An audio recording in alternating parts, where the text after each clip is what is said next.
Hi everyone, Troy Sage here, and in this episode of Real Estate Talk, I want to discuss what buyers really need to think about before they purchase a home. So you could be a first-time home buyer, you could be a move-up buyer, meaning you need something larger.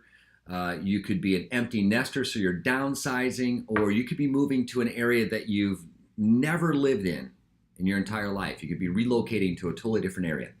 So there are a lot of things to think about as a buyer prior to even beginning your search. And this is where we see a lot of home buyers make their biggest mistake is they do not get pre-qualified with a strong lender. So here's what happens is we're working with the buyer, they're not qualified. Number one, we normally don't show them homes. The reason we don't is number one, I would be very sad if I showed you a property in a price range that you think is what you're going to qualify for, and the reality is you qualify for more. Vice versa, it's even more sad when we show you a property that's up here in price and you find out later that you can only afford this comfortably. And what happens is now you're always comparing that more expensive, larger home to the one that you can actually afford. So number one, always get pre-qualified. Always, always, always. In getting pre-qualified, here's been my rule of thumb for years and years and years, and that is lenders will qualify you up to a certain percentage of how much money you make. And normally it's more than what is comfortable for some people, or more than what I should say I'm comfortable with. So my suggestion as a buyer is run your numbers, see what you're paying out, your debt to income ratio, how much you're making, what's going out in debt. And I always suggest never more than a third of what you make every month, what you take home, not your gross, your net. So for some people, that's going to put them way, out of the ballpark, meaning that, they're making $5,000 a month, and a third of that, it's just here in California and in certain parts of Arizona, you're just not going to be able to buy much. So I guess what I'm saying is budget, really budget, so that if something happens in your life, that you lose your job or you have a cut in pay or the market falls out or there's an accident or some life-changing event, you're not house broke.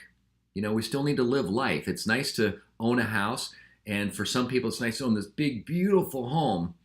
And I've seen people, it happens to them all the time. They buy something bigger than what they need, or it's uncomfortable for the payments. And within a couple years, they're really struggling. They're not going on vacations with their family. They're not saving money for their future. So think about your budget. Really think about your budget. A couple of other things to think about is this. When you're moving, what's important to you? Single-story home, two-story home, does it have to have upgrades, so on and so forth. Now, if you find a home that doesn't have the upgrades, then have your agent run the numbers to see if it makes sense to purchase this property here at this price and do the upgrades and get to enjoy them while you live there. So sometimes you find the perfect floor plan, the perfect house, the perfect yard, but doesn't have upgraded granites or it has old cabinets. Make that part of your process. In reality, the big thing is always have a plan. You have a plan when you buy other things. When you go on vacation, you have a plan where you're going to go, what you're going to do, the activities, how much money you're going to spend. Have a plan with your property. When you're buying stuff, have a solid game plan and have an exit strategy. Think about how long are you going to want to be in this house. The average person only stays in a home 3 to 5 years. Some will stay 7 years. But think about the property. A big mistake I see in a lot of the younger buyers, the first-time home buyers, is they're used to a 4 or 5 bedroom big house, 2,800 square foot to 3,000 square foot, and they're buying their first home, and that's what they want to look at. And they move in and they have all this extra room and they're paying all this money. Mom and dad and grandma and grandpa, when they bought homes, they didn't start in a 2,000, 3,000, 4,000 square foot home. Most of them started in a little tiny house to get the ball rolling. So investing in real estate is magical. It's beautiful. It's part of the American dream. And it is a great way to not only invest money, but to enjoy your investment. So any questions, any comments, please reach out to me. Again, this is Troy Sage with Sage & Associates with offices in Arizona and California. Love to be of service to you and answer any questions you have. Thanks for watching this video. Please subscribe. And as always, make it a great day.